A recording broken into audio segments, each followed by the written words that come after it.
Welcome friends. Let's complete our topic, pregnancy-induced hypertension. So till now we have seen the symptoms, the definition, what are the complications, and we all agree that antihypertensives are the basis of our treatment because they help us to delay the complications and thus prolong the pregnancy for a longer time so that we can attain, the fetus can attain maturity. But whenever we are giving this antihypertensive or whenever we are selecting this antihypertensive, we have to be cautious. We should give those drugs which will not cause sudden hypotension. There should not be overzealous correction of hypertension because the other important factor is the fetus. And we want enough blood to reach the fetus so that fetal growth will not get hampered. So now see this, there is an MCQ that which antihypertensive is not safe during pregnancy, and the options given are clonidine, hydralazine, metoprolol, methyldopa and losartan.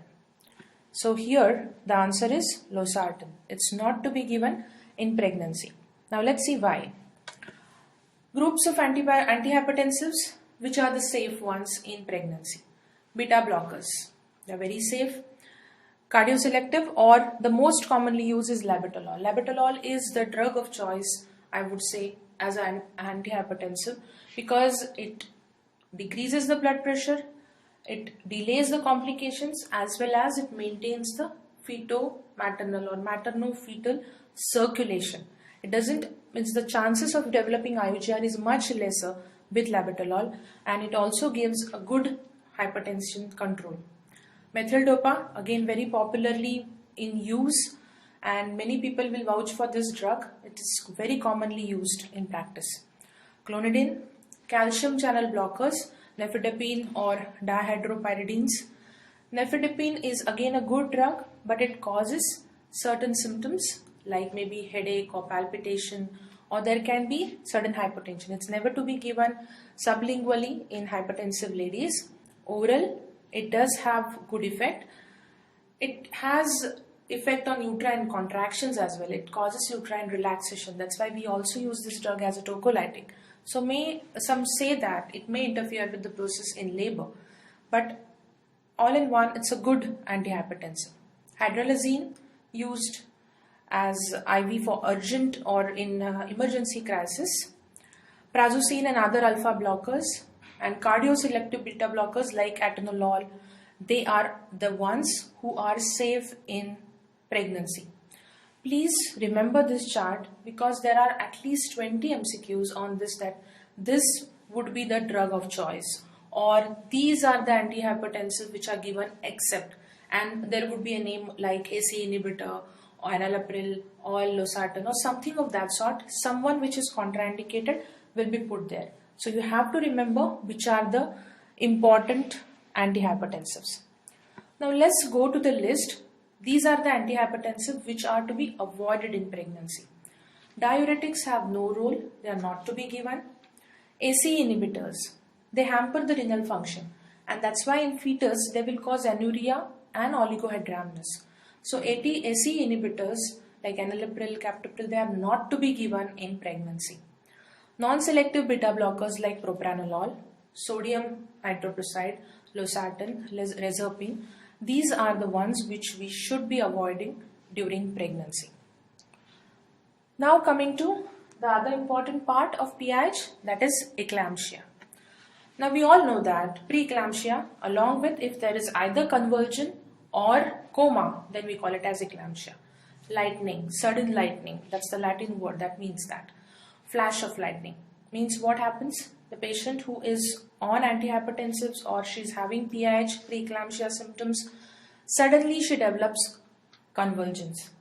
These convulsions are because of vasospasm, cerebral anoxia, the focus that releases that causes cerebral irritation, and there is convulsion. The other thing, there may be cerebral edema or cerebral dysarrhythmias which will lead to convulsions. And with each convulsion, prognosis worsens and morbidity of that patient goes on increasing. It is leaving that ischemic focus in the brain with every convulsion. That's why we want to have minimum convulsions and we want to deliver or terminate the pregnancy so as to stop the continuous process. Eclampsia, dramatic representation, patient giving history that she either had some warning symptoms in the form of headache, nausea, vomiting, or sudden giddiness, and then she doesn't know what has happened. Then we have to ask the relatives. Relatives tell us that she suddenly threw a convulsion. Maybe she had a fall or whatever, she just sat down. She may get injured sometimes. There is uprolling of eyeballs, tonic and convulsive phase, tonic and conic phase, frothing. So these are the classical presentation of eclampsia. And then when the patient is brought into the hospital, she is usually unconscious, semi-conscious, or in that phase in between two convulsions, whether she is not really very responsive. In such cases, we need to manage the patient. In management, we have seen that eclampsia is to be managed.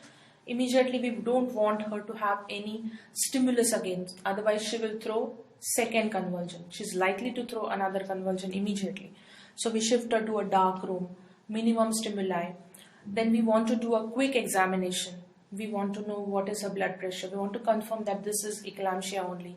We will put a catheter fast, take urine sample, confirm that urine protein is present, start IV, give her fluids, not much in quantity but maintain IV line. Then we have to give her some anticonvulsant immediately because she may land up in another convulsion which will be increasing its morbidity, her morbidity.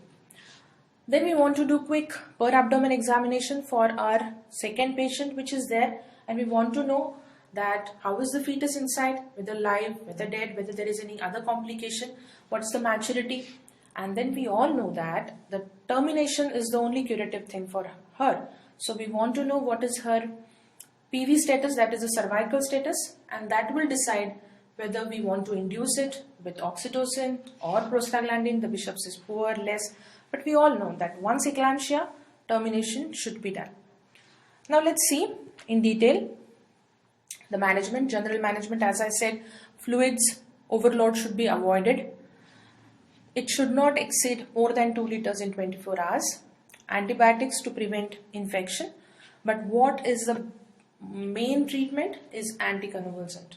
Anticonvulsant to be given so that she doesn't convulse. Which are the drugs of choice in pregnancy? Magnesium sulfate is the answer. There should not be any doubt. MgSO4 is the drug of choice as an anticonvulsant in eclampsia. There are many regimes. The most famous one is Pritchard's regime. Again, this slide, many questions. Pritchard's regime is what? We'll see in detail. Other regimes, Zuspan and Sibai, Lytic cocktail. Krishna Menon, Indian person, has added pethidine, and this was made very famous by them at that particular time. And phenytoin. Even diazepam can be added to complete the list. But drug of choice remains as magnesium sulfate because good anticonvulsant, it gives good control over convulsions as well as the fetal depression is less. So MCQs can be asked. Best drug for seizure control. Options: phenobarbital, diazepam, phenytoin, valproate and MgSO4. You know the answer. Least effect on neonate is seen with eclampsia who's given magnesium sulfate, Lytic cocktail, diazepam, phenobarbital.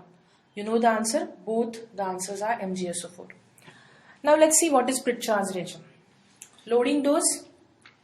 It's a cardiotoxic drug, so we have to be very careful. It comes in two concentration, 20% and 50%. 20% and 50%. The dilutions which we use to give IV dose is 20%. 4 grams. This is the only drug which comes in grams. So say 4 grams. We have to give IV diluted over 3 to 5 minutes, keeping a hand on her pulse so that we know whether she is landing up in bradycardia. Sudden bradycardia is known. So that is why dilute the drug enough, give it very slowly over 3 to 5 minutes and with a hand on her pulse. Followed by 5 grams of 50% solution because there intramuscularly we are going to give. So we want higher concentration of the drug and lesser quantity. So 50%, 5 gram in each buttock. That means 14 gram we have given stat. Then the maintenance dose is 5 gram of 50% solution intramuscularly 4-hourly in alternate buttocks. And this is to be continued 24 hours after the last convulsion or delivery, whichever is the latest, so that she will not convulse again. So this whole thing is called as Pritchard's regime. This was formed for the non-Indian females. For Indian female who have little less weight, so we may modify the dose of the maintenance doses. Either we can give it, the 5-gram dose is given either 6 hourly, or sometimes the dose is given less. So every institute has its modification. But when Pritchard's regime is asked, you have to tell these doses only. Now magnesium is known cardiotoxic drug. It has its own toxicity. But it's best anticonvulsant, so we are giving it. But that needs to monitor the toxicity of magnesium. What are the things which we should be seeing before giving next dose of magnesium? 3 things. The deep tendon reflexes, that is knee jerk. Then protein, to see the urinary output. Catheter is already there, so we want urinary output at least 30 cc per hour, and the respiratory rate. So these 3 things we should be monitoring when we are giving magnesium. The levels which we want are, the therapeutic levels are 4 to 7 milliequivalents per liter of magnesium. That's our aim. But if the drug is not getting metabolized, or if there is toxicity, the first sign which will tell us that there is magnesium toxicity is disappearance of the patellar reflex, that is the knee jerk. This is again important from MCQ, that if knee jerk is absent, almost the levels are 10 to 12 milliequivalents per liter of magnesium, and that we are close to the toxicity, so we should stop. We should withhold the next dose. It should be given only when the tendon reflex is present. Best marker is percentage SpO2, because that would, if that drops, if that falls, that will indicate that she is likely to have respiratory depression. It's a central depressant drug, so what, it will depress the respiratory center. So we are watching her respiratory rate as well. But the earliest sign before the respiratory goes down or SpO2 falls is absence of knee jerk. So please remember, again this slide is very important from MCQ. We have covered almost 5 MCQs in this. Zuspon and Sibai regime, loading dose is 4 to 6 gram IV over 15 to 20 minutes, and maintenance dose is 1 to 2 grams per hour infusion. What are the contraindications for MAGSulf? Myasthenia gravis, we are not supposed to give MgSO4, and impaired renal function. We have to have enough output if we are planning to give MgSO4. Cautious use of calcium channel blocker, as neuromuscular blocking action can be potentiated.